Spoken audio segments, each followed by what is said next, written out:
मैं भारत को भारतीयता की मान्यता के आधार पर फिर से खड़ा करना चाहता हूं, उस काम में लगा हूं। मैं भारत को भारतीयता की मान्यता के आधार पर फिर से खड़ा करना चाहता हूं, उस काम में लगा हूं। हाँ, अभी इन्होंने एक प्रश्न पूछ लिया है। अभी चर्चा हो रही थी ना स्नान की, तो इन्होंने पूछ लिया कि गर्म पानी का स्नान या ठंडे पानी का स्नान। आयुर्वेद में बहुत स्पष्टता से लिखा गया है कि गर्म पानी से कभी भी स्नान नहीं करना चाहिए, गर्म पानी पीना चाहिए। स्नान में हमेशा ठंडा पानी ही रखना चाहिए। ठंडे पानी से मतलब जो सामान्य तापमान का पानी है वही पानी से स्नान करना अच्छा होता है। और अगर आपको कोई बहुत बड़ी मजबूरी है, मान लीजिए आपको ज्वर है, ज्वर माने फीवर है, बुखार है, बहुत तेज बुखार है और आप नहाना चाहते हैं, तो ऐसी स्थिति में गर्म पानी उपयोग कर सकते हैं। अगर स्वस्थ है शरीर तो बिल्कुल भी गर्म पानी से मत नहाइए, नहीं तो बीमारी आएगी। और आयुर्वेद में बहुत सख्ती के साथ एक सूत्र लिखा गया है भागवत संहिता में कि सिर के ऊपर गर्म पानी अगर आपने डाला तो तैयार रहिए, 123 रोग आपकी जिंदगी में आएंगे। सिर के ऊपर अगर गर्म पानी डाला तो 123 रोग आपके जीवन में आएंगे। मानसिक रोग भी हो सकते हैं वो, और शारीरिक रोग भी हो सकते हैं। इसलिए सिर के ऊपर कभी भी गर्म पानी मत डालिए। वैसे तो गर्म पानी से नहाइए मत, मैं आपसे कहता, लेकिन आपका दिल नहीं मानता, शरीर नहीं मानता, आदत बुरी पड़ गई है। महाराष्ट्र के लोगों को ये बहुत बुरी आदत है, गर्मी में भी गर्म पानी से नहाते हैं। तो अगर आदत बुरी पड़ गई है, शरीर को लग गया है इसका, तो आप ऐसा करिए कि गर्म पानी शरीर के किसी भी अंग पर डालिए, सिर पर मत डालिए, सिर को बचाइए कम से कम। सिर को डालने के लिए ठंडा ही पानी रखिए, साधारण पानी। सिर और आंख ये दोनों गर्म पानी से बचने चाहिए। क्यों बचने चाहिए, कारण मैं बता देता हूं। ये सिर और आंख दोनों जो है ना, कफ का स्थान है।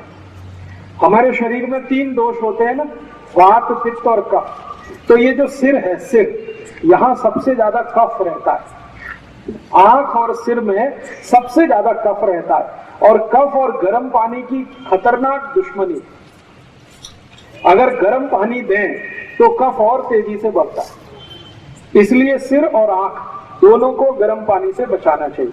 आंखों को कभी भी धोना हो तो ठंडे पानी से ही धोइए, सिर को कभी भी धोना हो तो ठंडे पानी से ही धोइए। बाकी शरीर को थोड़ा गर्म पानी डालें तो चलेगा, नहीं तो मेरा सुझाव है कि गर्म पानी डालिए ही मत, ठंडे पानी से ही नहाइए। आदत डाल दीजिए, शरीर में आदत पड़ जाए जी। ठंड काल में भी आप कोशिश ये करिए कि बहुत गर्म पानी ना रहे, कोमट पानी रहे, हल्का गर्म पानी रहे, गुनगुना पानी रहे। बहुत गर्म पानी उस समय भी अच्छा नहीं है शरीर के लिए। नहीं, पानी का ठंडी से कोई संबंध नहीं है। आपके दिमाग में एक बहुत बड़ी गैर समझ है, वो ये कि ठंड पानी से नहाएंगे तो सर्दी हो जाएगी।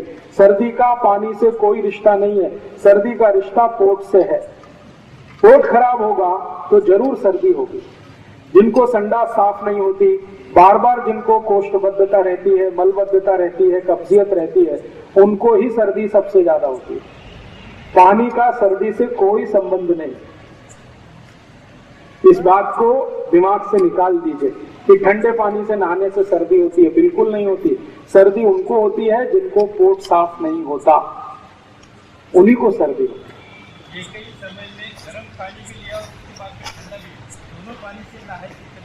ये उनके लिए है जिनको शरीर में कोई भयंकर दर्द है। अगर शरीर में आपको मसल्स पेन है, 2 तरह के पेन होते हैं, एक तो बोन्स में है, हड्डियों में, और दूसरा मांसपेशियों। मांसपेशियों का अगर कोई भयंकर दर्द है तो ठंडे गर्म पानी से नहाने पर बहुत आराम मिलेगा। एक बार ठंडा पानी डालिए, फिर गर्म पानी, फिर ठंडा, फिर गर्म, तो मांसपेशियों का दर्द आपका खत्म हो जाएगा।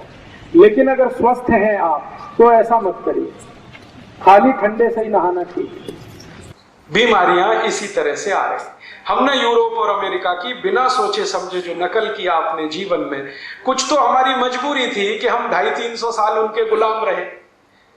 लेकिन मुझे उससे ज्यादा दुख इस बात का है कि जब उनकी गुलामी चल रही थी तब भारत के लोग इतने मजबूर नहीं थे अंग्रेजों की नकल करने के लिए। वो चले गए 15 अगस्त 47 को, उसके बाद जो अंग्रेजियत बढ़ी है उसने तो तबाह कर दिया इससे। अब वहां कुछ और भी समस्याएं हैं, जैसे मैंने आपसे कहा ना स्किन बहुत हार्ड है, तो स्किन हार्ड है तो बिना साबुन के नहाना संभव ही नहीं है उनको, क्योंकि कास्टिक सोडा जो है ना हार्ड स्किन के लिए ही है। केमिस्ट्री में ये जो कास्टिक सोडा बनता है ना, सोडियम हाइड्रोक्साइड, ये उन्हीं त्वचा के लिए एप्लीकेबल है, उन्हीं पर ये लगाया जा सकता है जो बहुत कड़क त्वचा हो।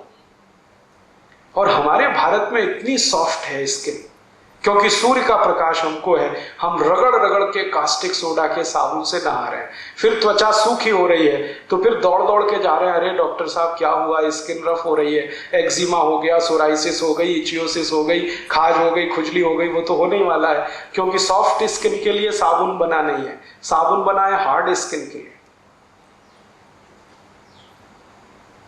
हमारे यहां तो वही चीजें हैं अच्छी नहाने के लिए जो सॉफ्ट स्किन पे एप्लीकेबल हो, जैसे दूध का स्नान। इसलिए हमारे यहाँ कहावत है, दूधो नहाओ पूतो फलो। कभी सुना है किसी से लक्स नहाओ पूतो फलो? कोई कहता?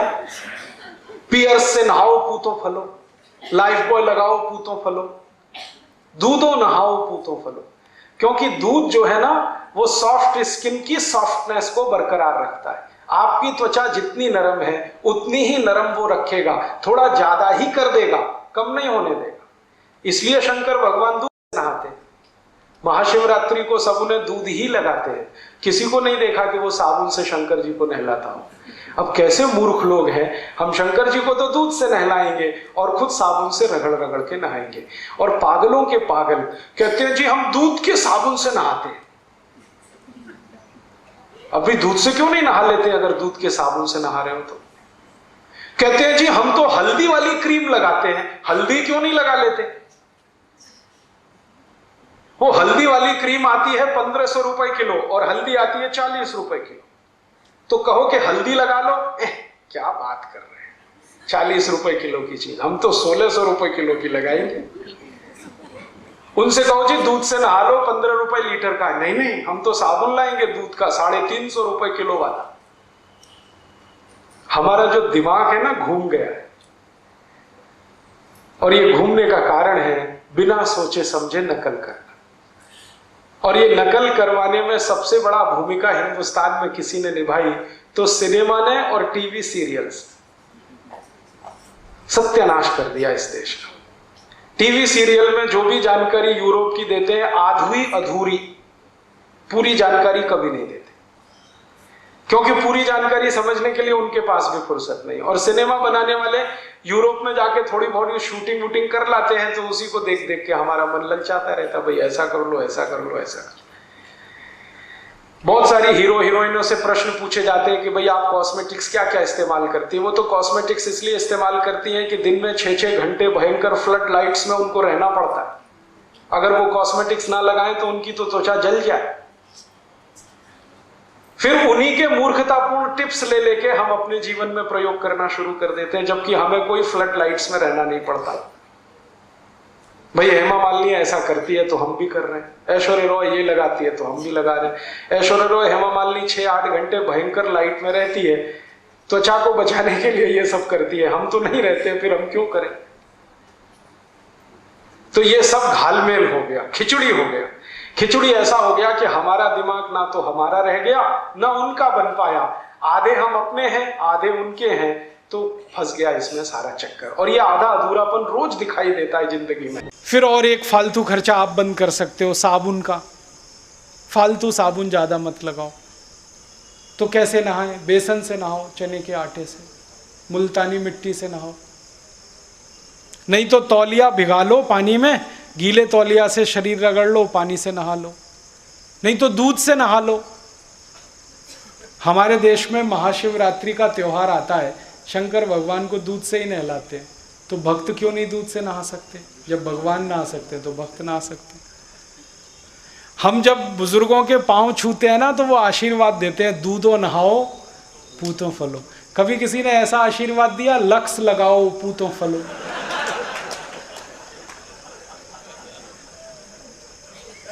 या लाइफ बॉय लगाओ, पुत्रियां फलो।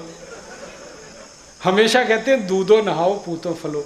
तो बुजुर्गों की इतनी तो मानो कि दूध से नहाओ। अब दूध से नहाने के फायदे क्या हैं? दूध से नहाने का फायदा, एक तो दूध की बिक्री बढ़ेगी, मुनाफा किसानों को मिलेगा, गाय पालनी पड़ेगी, भैंस पालनी पड़ेगी, पशुधन बढ़ेगा। पशुधन ही देश का धन है। वो कहते थे ना, गोधन गजधन बाजधन और रतन धन खान। तो गाय पशु ये सब धन है, देश का संपत्ति है, बोझा नहीं है कोई। दूध की डिमांड बढ़े तो यही होने वाला है। और दूध से नहाएंगे तो और एक फायदा है, साबुन का खर्चा कम। दूध से नहाए तो और एक फायदा, गंदगी निकल जाती है।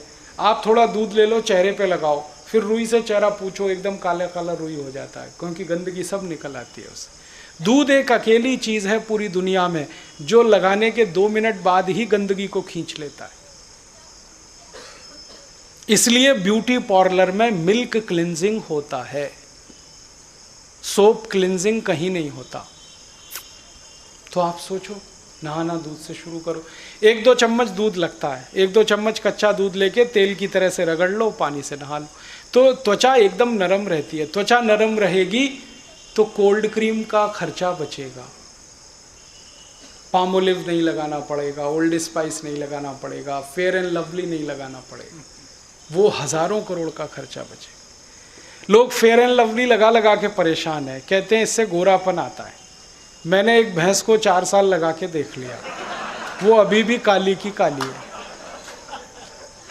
दुनिया में ऐसी कोई क्रीम नहीं है जो काले को गोरा बना दे। जो काला है काला है, जो गोरा है वो गोरा है। और जो काला गोरा हो जाता फेयर एंड लवली से, तो अफ्रीका वाले तो सब गोरे होते। कोई क्रीम काले को गोरा नहीं बना सकते, ये तो मूर्ख बनाते हैं वो विज्ञापन। और हम कितना खर्चा करते हैं? 25 ग्राम फेयर एंड लवली 40 रुपए की है, 50 ग्राम 80 की, 100 ग्राम 160 की, 1 किलो 1600 रुपए की। अब 1600 रुपए किलो की क्रीम लगाते हैं, 400 रुपए किलो बादाम नहीं खाते। क्या मूर्खता है। बंद करो ये cream, powder, lipstick, nail polish सब बंद कर दो, फालतू का बहुत खर्चा बचेगा। फिर आप कहेंगे जी सुंदरता नहीं आएगी। सुंदरता गुण, कर्म और स्वभाव से आती है, क्रीम, पाउडर, लिपस्टिक से नहीं आती। जिसके गुण अच्छे हैं, कर्म अच्छे हैं, स्वभाव अच्छा है, वो सबसे ज्यादा सुंदर है। ये हमेशा याद रखो आप। और हम किसी को भी याद करते हैं ना, तो गुण, कर्म, स्वभाव पर याद करते हैं, सुंदरता से किसी को याद नहीं किया जाता इस देश में। हम झांसी रानी लक्ष्मीबाई को याद करते हैं इसलिए कि बहुत गोरी थी, या कित्तूर चन्नम्मा को इसलिए याद करते हैं कि बड़ी गोरी थी, सुंदर थी। नहीं, उसने काम ऐसा किया देश के लिए, इसलिए याद करते हैं। कर्म किया, गुण उसमें ऐसे थे, तो गुण याद रखे जाते हैं, कर्म याद रखा है। कभी कोई आदमी मरता है ना, तो ऐसे कोई याद नहीं करता, ओ मर गया, कितना गोरा था बेचारा, मर गया। कोई याद नहीं करता। हमेशा याद करते हैं, ओ कितना गुणी था, देशभक्त था, राष्ट्रभक्त था, धर्म प्रेमी था, मर गया, ऐसे याद करते। गुण याद होते हैं, कर्म याद होते हैं, स्वभाव याद होता है। सुंदरता याद नहीं रहती, क्योंकि सुंदरता क्षणिक है, नश्वर है, हमेशा नहीं रहती। क्यों फंस गए इसमें फिर क्रीम, पाउडर, लिपस्टिक। दोस्तों सबसे पहले तो चैनल सब्सक्राइब करें, फिर लाइक, कमेंट और शेयर करें।